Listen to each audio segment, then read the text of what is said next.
ఓం శ్రీ సాయి రామ్. శ్రీమద్ భగవద్గీత 6వ అధ్యాయంలోని 44వ శ్లోకం గురించి ఈ రోజున తెలుసుకోబోతున్నాం. సాయిరామ్. భగవానుడు గత శ్లోకములో యోగుల వంశమందు జన్మించినటువంటి సాధకుడు ఏమి చేస్తారో తెలిపారు.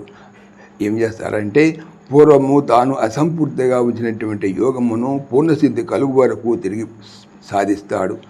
పూర్వజన్మేంద్ర యోగ విషయిక బుద్ధితో అతనికి సంయోగము కలుగును. అందుచే చక్కటి యోగ సంస్కారం ఏర్పడని తెలియజేశారు. అయితే ఈరోజు తెలుసుకోబోయేటువంటి 44వ శ్లోకములో యోగం యొక్క మహిమను వర్ణించుతున్నారు.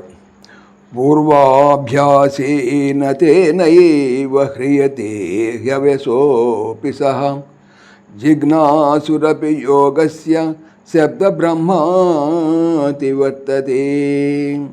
సహా అతడు అనగా యోగభ్రష్టుడు, అవశః అపి యోగాభ్యాసమునకు తానుగా మొదట నిశ్చయింపకున్నను తేన ఆ పూర్వాభ్యాసేన ఏవా పూర్వజన్మమునందలి అభ్యాస బలము చేతనే హ్రియతే హి యోగము వైపునకు బలాత్కారముగా ఏర్పడుతున్నాడు.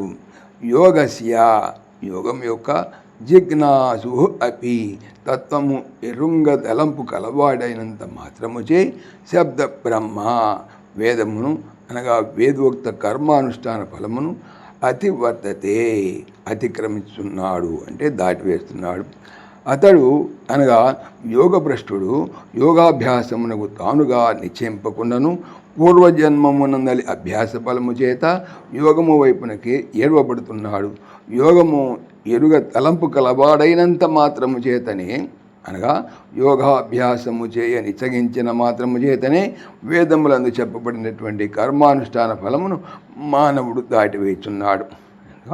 పూర్వ జన్మలో చేసినటువంటి యోగ సాధన యొక్క ఫలితం ఎటువంటిదో చూపుతున్నారు ఈ శ్లోకంలో.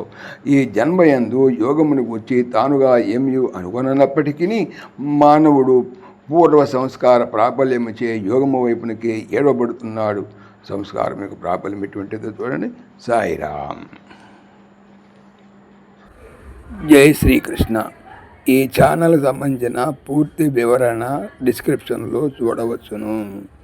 జై శ్రీకృష్ణ. ఓం దేవకీ నందనాయ విద్మహే వాసుదేవాయ ధీమహి తన్న కృష్ణ ప్రచోదయాత్.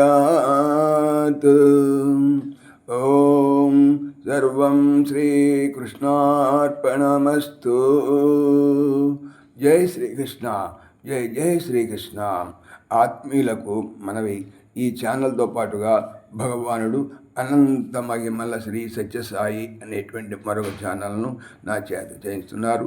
దీనికి సంబంధించిన లింక్ డిస్క్రిప్షన్లో చూడవచ్చు. సాయిరామ్.